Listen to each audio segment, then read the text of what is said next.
बिस्मिल्लाहिर्रहमानिर्रहीम। अस्सलाम वालेकुम।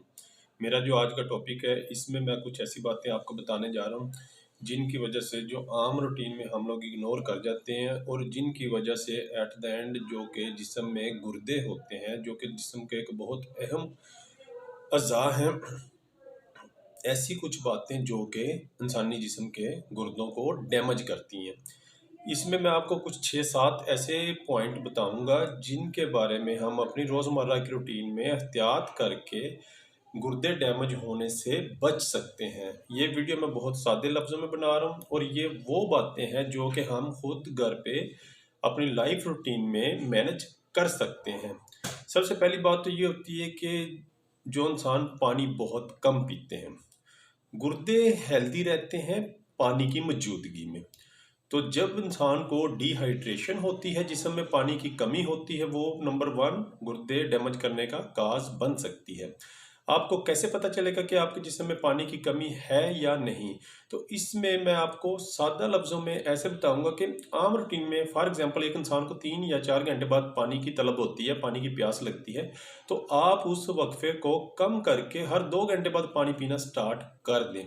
जैसा कि फ़नी तौर पे मैं इसको ऐसे डिस्क्राइब करता हूँ, जैसे वो बगानी शादी में वलीमे पे हम लोग खाना मतलब दबा के खाते हैं, तो पानी पीने के बाद आप थोड़ा-सा पानी उससे एक्स्ट्रा मकदार में पी लें, बगाना समझ के पी लें।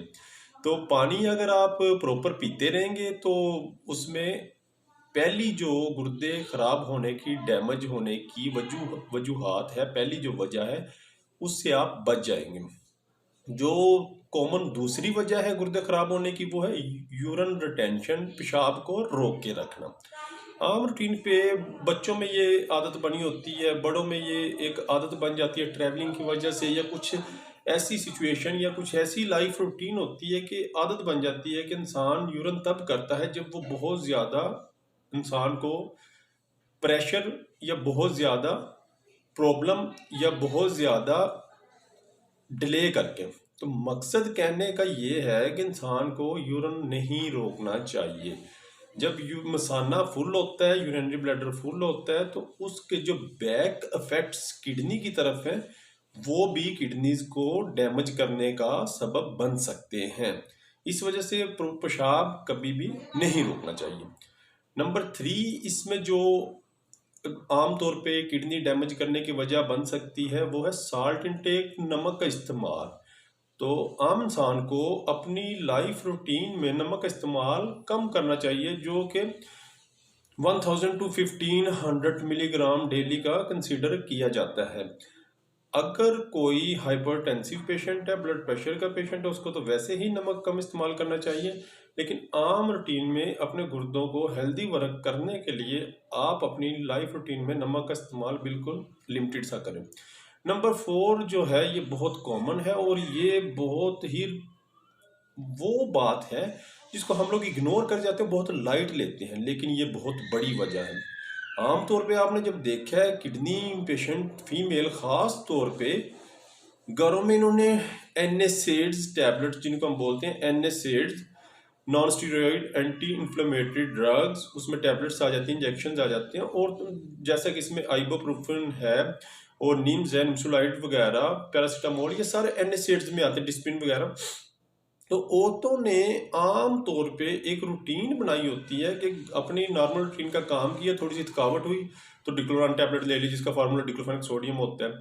थोड़ी सी कोई जिस्म में दर्द हुई तो निम्स टैबलेट ले ली, निम्सोलाइड, जिसका फार्मूला। ये सारी एनएसएड्स मेडिसिन की क्लास से हैं और एट द एंड फायदे के साथ साथ इनका नुकसान किडनी को हो रहा होता है। इस वजह से कभी भी ये जो घर में आप लोग सेल्फ मेडिकेशन का इस्तेमाल करते हैं, इसकी तरफ कभी भी अपने आप को रूटीन में ना लेके जाएं। कभी भी अगर किसी मेडिसिन की ज़रूरत पड़ती है तो आप अपने डॉक्टर से रिज्यू करें। तो ये भी किडनी काज करने की, किडनी डैमेज करने की एक बहुत बड़ी काज है। नंबर 5 पे जो मैं बात कर रहा हूँ वो है शुगर कंट्रोल। जो डायबिटिक पेशेंट होते हैं, स्टार्ट में तो वो अपनी अगर किसी को कोई प्री डायबिटिक है तो वो स्टार्ट में तो शुगर की तरफ तवज्जो नहीं देता। लोगों से अगर पूछ लें आपको शुगर है तो वो यही कहते हैं जी हमें शुगर तो है लेकिन मुझे कभी इसकी कोई सिम्टम्स नहीं है, कोई साइन नहीं है, कोई अलामत नहीं है, तो मैं इसकी मेडिसिन नहीं इस्तेमाल कर रहा। जैसे ही 2-3 साल गुजरते हैं, प्री डायबिटिक से इंसान डायबिटिक की तरफ चला जाता है, फिर भी शुगर कंट्रोल नहीं होता। जब उनको डॉक्टर मेडिसिन की तरफ लेके आते हैं, मेडिसिन खाने के बाद जिसम में कुछ तब्दीलियां महसूस होती है तो वो कहते हैं जी ये मेडिसिन की वजह से हमारे गुर्दों पर इफेक्ट हो रहा है। हालांकि वो मेडिसिन की वजह से गुर्दों पर इफेक्ट नहीं हो रहा होता। वो मेडिसिन इस्तेमाल करने से पहले की जो स्टेज होती है जिसमें आपने शुगर को साल 2 साल 3 साल इग्नोर किए रखा है, वो चीज़ आपके गुर्दों को डैमेज कर रही होती है। अगर खुदा न खास्ते किसी को शुगर है तो उसको अपना शुगर का लेवल बिल्कुल कंट्रोल में रखना चाहिए।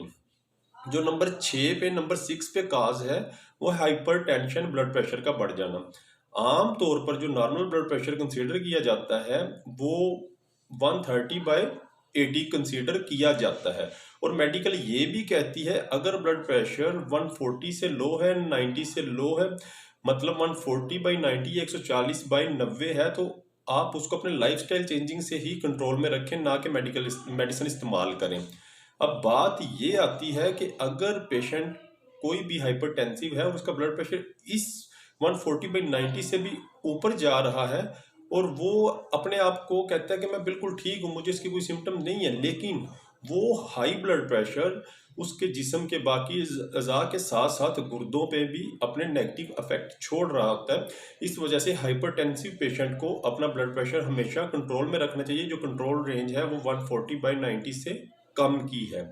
नंबर 7 पे जो बात है वो है किडनी स्टोन। आमतौर पर जो 10 mm से छोटा किडनी स्टोन होता है वो तो आमतौर पे मेडिसिन के इस्तेमाल से ही गुर्दों से निकल जाता है, लेकिन जो मोस्टली तौर पे जो इससे बड़े साइज का स्टोन होता है वो मेडिसिन से निकलना मुश्किल होता है या उसके लिए किसी और प्रोसीजर की ज़रूरत होती है। ये जो किडनी स्टोन है ये भी आपके किडनी को डैमेज कर रहे होते हैं।